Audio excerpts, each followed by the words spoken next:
চলুন ছোট করে আগে খবরটা একটু জেনে নিই, তারপরে আমরা বাদ বাকি আলোচনায় যাব। সেটা হচ্ছে চীনের আগে ভারত সফর করতে চেয়েছিলেন প্রধান উপদেষ্টা দ্য হিন্দুকে প্রধান উপদেষ্টা প্রেস সচিব শফিকুল আলম, তিনি এটা বলেছেন। তো আমরা একটু জেনে নেই যে বাংলাদেশের প্রধান উপদেষ্টা সবার আগে ভারত সফরে যেতে চেয়েছিলেন, কিন্তু ভারত থেকে সে বিষয়ে কোনো সাড়া পাননি প্রধান উপদেষ্টা প্রেস সচিব শফিকুল আলম।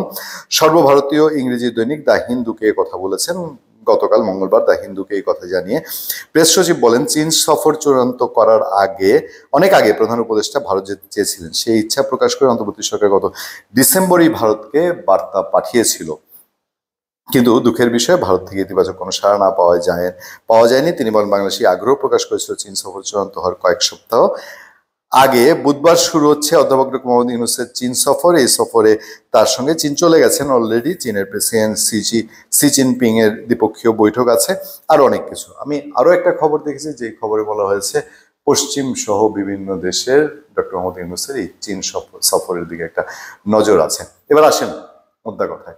ডক্টর মোহাম্মদ ইউনূস বরাবরই বাংলাদেশের মানুষের একটা ধারণা, পাবলিক পারসেপশন যাকে বলে, যে এই ধারণা হচ্ছে তিনি আমেরিকা ঘেঁষা মানুষ, আমেরিকার সঙ্গে তার খুব ভালো সম্পর্ক, বিশেষ করে বিল ক্লিন্টন পরিবারের কারণে। বিল ক্লিন্টন পরিবারের সাবেক প্রেসিডেন্ট আমেরিকা, তাদের সাথে ডক্টর ইউনূসের খুব গভীর সম্পর্ক। তো এই সম্পর্ক একেবারে শেষ নাগাদ বাইডেন সরকার, এবং বলা হয় যে বাইডেন সরকার বাংলাদেশে আওয়ামী লীগ সরকারকে উৎখাত করেছে বা শেখ হাসিনাকে বিদায় করেছে, সেটার ফলশ্রুতিতে ডক্টর মোহাম্মদ ইউনূস বাংলাদেশের সরকারের প্রধান উপদেষ্টা। তো সেই আমেরিকার যখন ক্ষমতা বদল হয়ে ট্রাম্প ক্ষমতায়, শোনা যাচ্ছে যে ট্রাম্পের সঙ্গে ডক্টর ইউনূস সরকার বা ডক্টর ইউনূসের সম্পর্ক ভালো না, যেহেতু ট্রাম্প বিরোধীদের সাথে ডক্টর ইউনূসের সম্পর্ক ভালো। সেই জায়গায় এসে এখন চীনের সাথে সম্পর্ক।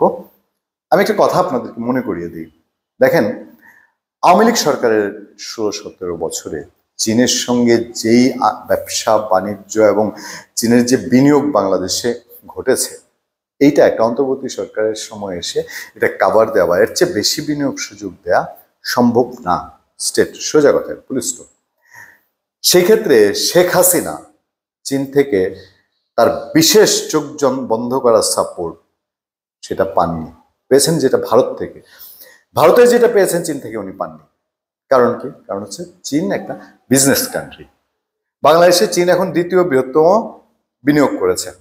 বাংলাদেশে শেখ হাসিনার সময় 30টা বিদ্যুৎ প্রকল্পে বিনিয়োগ করেছে, আর তো অসংখ্য আছেই নানান রকম বিদ্যুতের প্রকল্পে, সমুদ্রে, আরো তারা তিস্তায় এই আমাদের অংশে, বাংলাদেশ অংশে প্রকল্প করতে চেয়েছে, মানে হুলস্থুল কাণ্ড কারখানা। এই নিয়ে বরঞ্চ ভারত কিছুটা ক্ষুব্ধ হয়েছে অনেক সময় শেখ হাসিনার উপরে।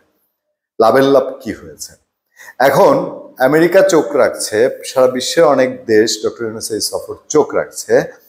সেই ক্ষেত্রে ডক্টর ইউনূসের এক সফরে কতটুকু আগাবে আমরা আশাবাদী।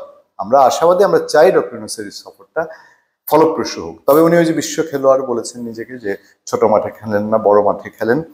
এখন বড় মাঠে কি ধরনের এবার খেলা খেলবেন আন্তর্জাতিক পরিমণ্ডলের সাথে, যেটা উনি একরকম ঘোষণা দিয়ে নেমেছেন, সেটাই আমরা দেখার অপেক্ষায়। ধন্যবাদ সবাইকে, ভালো থাকবেন, সুস্থ থাকবেন। সত্য করোনা এবং সহনশীলতার সাথে আপনাদের সাথে আমি আতিক রহমান পূর্ণিয়া।